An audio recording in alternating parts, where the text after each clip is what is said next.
Hello friends, welcome to KET. मैं हूं निक्की। मैंने अपनी पिछली वीडियो में आपको साइंस का इंट्रोडक्शन दिया था। आई होप आप लोगों को वो इंट्रोडक्शन अच्छा लगा होगा।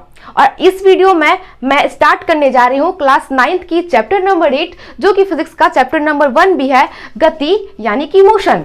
तो चलिए पहले ना हम इस चैप्टर का ओवरव्यू कर लेते हैं कि हमें पढ़ना क्या क्या है, क्योंकि मंजिल तक कोई तभी पहुंच सकता है जब उसे रास्ते का पता हो। तो चलिए हम अभी टॉपिक्स देखते हैं कि हमें इस चैप्टर में पढ़ना क्या क्या है।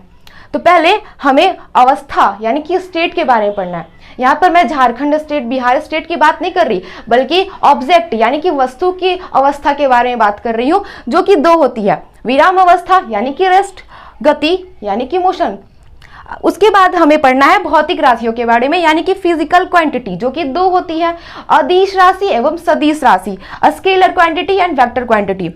आफ्टर देन हमें पढ़ना है दूरी एंड विस्थापन, डिस्टेंस एंड डिस्प्लेसमेंट। उसके बाद हमें पढ़ना है गति के अन्य प्रकार, डिफरेंट टाइप्स ऑफ मोशन। उसके बाद हम पढ़ेंगे चाल एवं वेग यानी स्पीड एंड वेलोसिटी। ये दोनों ना एक जैसे ही है, बस उनमें एक डिफरेंस है दिशा का, डायरेक्शन का।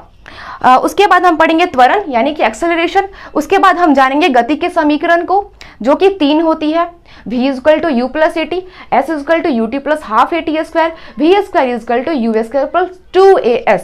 इन तीनों को हम ना इजीली सॉल्व करेंगे, प्रूफ करेंगे बहुत ही इंटरेस्टिंग तरीके से। उसके बाद हम पढ़ेंगे गति के समीकरण का ग्राफीय रूपांतरण, मतलब graphical presentation of equation of motion. इसको भी हम इंटरेस्टिंग तरीके से पढ़ेंगे। और आज का ये जो चैप्टर होने वाला है वो काफी इंटरेस्टिंग होने वाला है, और आप इस वीडियो को एंड तक जरूर देखना, क्योंकि मैं आपको लास्ट में एक इंटरेस्टिंग सा फैक्ट भी बताऊंगी।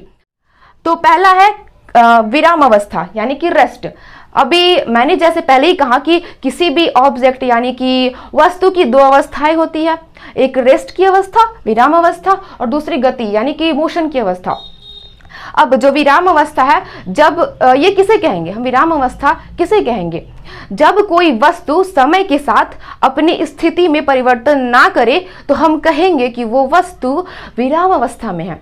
जैसे आप एक एग्जांपल ले लेते हैं, आपका घर 10 साल पहले भी वहीं पे था, 10 साल बाद भी वहीं पर होगा, अभी भी वहीं पर है। यानी समय तो चेंज हुआ ना, 10 साल हो रहे, 10 से 20 साल हो रहे, लेकिन हमारा घर का जो स्थिति है, पोजीशन है, वो चेंज हो रहा है? बिल्कुल नहीं। तो हमारा जो घर है, हम कहेंगे कि वो विराम अवस्था में है। ठीक उसी तरह एक पेड़ का एग्जाम्पल ले लेते हैं। पेड़ भी अभी भी वहीं पर है और आगे जाकर फ्यूचर में भी वहीं पर होगा, जब तक हम उसे ना काटे। तो पेड़ भी क्या होगा, विराम अवस्था की स्थिति में होगा। अब हम आगे आते हैं गति यानी कि मोशन। अब विराम अवस्था के जस्ट अपोजिट गति होता है। कैसे? जब वस्तु समय के साथ किसी निश्चित बिंदु के सापेक्ष अगर अपनी स्थिति को परिवर्तन करे, तब हम कहेंगे कि वो जो ऑब्जेक्ट यानी वस्तु है वो मोशन में है।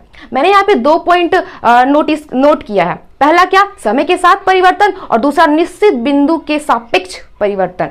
अभी समय के साथ परिवर्तन मैं आपको ऐसे समझा सकती हूँ, जैसे चिड़िया उड़ती है तो वो एक जगह से दूसरी जगह तो जा रही है ना, यानी समय के साथ उसकी स्थिति में परिवर्तन हो रहा है, यानी हम कहेंगे कि वो चिड़िया जो है वो गति की अवस्था में है। ठीक उसी प्रकार मछलियों का तैरना, हमारे बॉडी में ब्लड का सर्कुलेशन होना, ये सब एग्जाम्पल है किसका, गति का।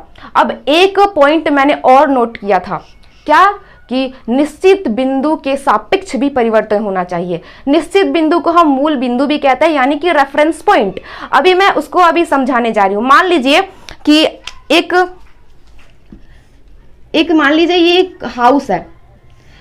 इस हाउस से एक लड़का राम और एक लड़का श्याम, राम ने कहा कि मैं इस घर से 10 मीटर की दूरी पर हूं, और श्याम ने कहा कि मैं इस घर से 2 मीटर की दूरी पर हूं।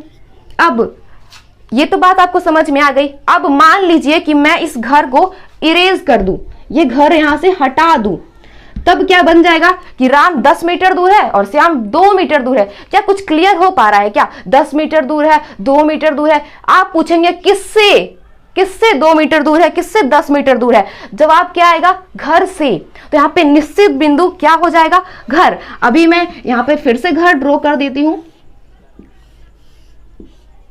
अभी हमें क्लियर हो गया कि इस घर से राम 10 मीटर की दूरी पर है और इसी घर से श्याम जो है वो 2 मीटर की दूरी पर है। तो आई होप आपको मूल बिंदु यानी रेफरेंस पॉइंट समझ में आ गया होगा। अभी मैं आपसे एक सवाल पूछती हूँ, जैसे मान लीजिए मैं अभी बोर्ड के लेफ्ट में जाती हूँ, ओके, अभी फिर मैं राइट में आ जाती हूँ। अभी अगर आप बोर्ड को भूल जाइए, मैंने बस इतना कहा कि मैं लेफ्ट गई फिर राइट गई, अभी इससे आपको क्लियर हुआ क्या कि मैं किसके लेफ्ट गई किसके राइट गई? अभी यहाँ पे आप क्वेश्चन पूछोगे कि किससे, तो इसका जो आंसर मिलेगा ना वही होता है हमारा मूल बिंदु, रेफरेंस पॉइंट या फिर निश्चित बिंदु। और इसी के सापेक्ष समय के साथ जब कोई वस्तु परिवर्तन करेगी तब हम कहेंगे कि वो गति में है। अब एक कंफ्यूजिंग सा क्वेश्चन मैं आपसे पूछती हूँ, जैसे मान लो कि आप बस में बैठे हुए हो, बस में आप और आपके दोस्त भी बैठे हुए हैं। अब उसके जस्ट बाहर एक पेड़ है, तो जैसे ही बस क्रॉस करती है हमें क्या लगता है कि पेड़ भी मोशन में है, पेड़ भी चल रहा है हमारे साथ, क्योंकि हम उसे छोड़कर पीछे आ चुके हैं। तो अभी आप बताइए कि क्या पेड़ मोशन में था? पेड़ मोशन करता है क्या? आपका जवाब होगा नहीं, पेड़ तो मोशन नहीं करता। लेकिन हमें क्यों ऐसा लगा कि पेड़ भी मोशन कर रहा है? तो इसका जवाब माय डियर फ्रेंड्स वही मूल बिंदु यानी रेफरेंस पॉइंट में ही छिपा हुआ है। कैसे, मैं बताती हूँ। पहले हम जानेंगे कि मूल बिंदु कहते किसको। मैं उसकी एक डिफिनेशन देती हूँ। जिस किसी भी वस्तु की हम तुलना करते हैं कि वो कितनी दूर है, कहाँ पर है, तो जो कंपेयरिंग जो बिंदु था, जो भी जिससे भी हम कंपेयर कर रहे थे, जैसे मैंने यहाँ पे अभी हाउस से कंपेयर किया था, तो हाउस इज द मूल बिंदु। तो हाउस के कंपेयर से हम जानेंगे कि कोई ऑब्जेक्ट जो है वो मोशन में होगी या फिर विराम अवस्था में होगी। जैसे हमने अपने को माना था यानी बस को माना था, वहाँ पे मूल बिंदु हम बस से अपना कंपेयर कर रहे थे कि वो जो ट्री था वो मोशन में है या फिर नहीं है। तो हम चल रहे थे यानी हम तो मूल बिंदु हुए ना, वो हमारी बस जो मूल बिंदु हुई। अब हमारी जो दूरी थी वो ट्री से वो तो बढ़ ही गई, तो अब हम अपने को देखेंगे तो लगेगा कि हम तो बैठे हुए हैं, मतलब कि मैं तो रेस्ट में हूँ, लेकिन ट्री तो वो पीछे छूट गया। तो अभी हमें लग रहा था कि मोशन में है, ट्री मोशन में है, लेकिन किस नज़र से हमने देखा? अपनी बस की नज़र से देखा, यानी बस इज द मूल बिंदु। अगर कोई वहां पे रास्ता पे खड़ा हुआ आदमी अगर उस ट्री को देख रहा होगा, वो बस ऐसे सिंपली खड़ा है, वो बस वो ट्री को देखेगा तो वो क्या कहेगा कि नहीं ये तो रेस्ट में ही है, ट्री तो रेस्ट में ही है ना। क्यों? क्योंकि अभी मूल बिंदु कौन बन गया? वो आदमी बन गया। अब वो अपने से कंपेयर कर रहा है कि वो ट्री मेरे से दूर जा रहा है क्या, मेरे समय के साथ वो परिवर्तन कर रहा है क्या? नहीं कर रहा है, इसलिए वो रेस्ट में होगा। और इसी का एक एग्जाम्पल है, जैसे अभी बताइए मैं यहाँ पे रेस्ट में हूं, आप कहेंगे हाँ अभी तो मैं रेस्ट में थी, लेकिन अभी मैं आपसे एक कंफ्यूजन सवाल पूछूं फिर से दोबारा कि अर्थ, आप तो सब जानते हैं ना, अर्थ रोटेट करते रहता है 24 आवर्स 365 डेज, भी तो रोटेट करते रहता है। और मैं अर्थ में हूँ तो यानी मैं भी तो रोटेट कर रही हूँ मतलब स्थिति को चेंज कर रही हूँ, मतलब मैं भी मोशन में हूँ। देखो अब यहाँ पे फिर से कंफ्यूजन का सवाल आ गया ना। अभी देखो तो फिर से यहाँ पे मूल बिंदु ही हमें बताएगा कि क्या मैं रेस्ट में हूँ या फिर मोशन में हूं। अगर हम मूल बिंदु अर्थ को मानते हैं, अर्थ रोटेट कर रहा है, अगर हम मूल बिंदु अर्थ को मानते हैं तब उसके हिसाब से हम भी मोशन में होंगे। लेकिन अगर कोई मेरे सामने आप बैठे हो, आप मुझे देख रहे हो कि मैं तो रेस्ट में हूं, क्यों? क्योंकि आप मूल बिंदु हो, आपका कंपेयर मेरे से हो रहा है कि मैं रेस्ट में हूं या फिर मोशन में हूं। तो फिर कंफ्यूजन पैदा नहीं करना है, हमें इसका जवाब मूल बिंदु से ही मिलेगा। और मूल बिंदु क्या होता है? अगर हम पूछेंगे तो जिस बिंदु से जिस किसी वस्तु का कंपेयर किया जाता है कि वो कहाँ पर है, कितनी दूर पर है, वो उसे ही हम मूल बिंदु कहते हैं। और सिंपल सी अगर मैं आपको बात कहूँ तो हम जैसे यहाँ पर था हाउस, राम 10 मीटर दूर था घर से, तो अभी मैं बस इतना सवाल पूछा कि किससे दूर है? घर से दूर है तो घर इज द मूल बिंदु। मैं बोर्ड के लेफ्ट में थी, किसके लेफ्ट में थी? बोर्ड के लेफ्ट में थी, तो फिर यहाँ पे बोर्ड जो है वो हमारा मूल बिंदु बन जाएगा।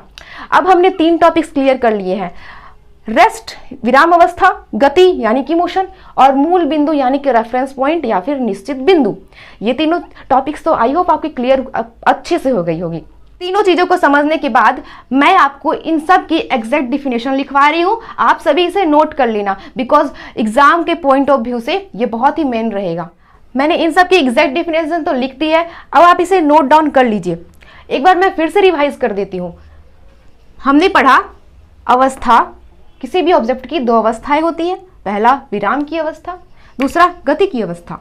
विराम, जब कोई वस्तु समय के साथ, ये एक मेन पॉइंट है, समय के साथ, जब कोई वस्तु समय के साथ अपनी स्थिति में परिवर्तन ना करे तब वह वस्तु विराम अवस्था में होगी, जैसे पेड़, इमारत वगैरह वगैरह। अब दूसरा जो अवस्था था वो था गति, यानी कि मोशन।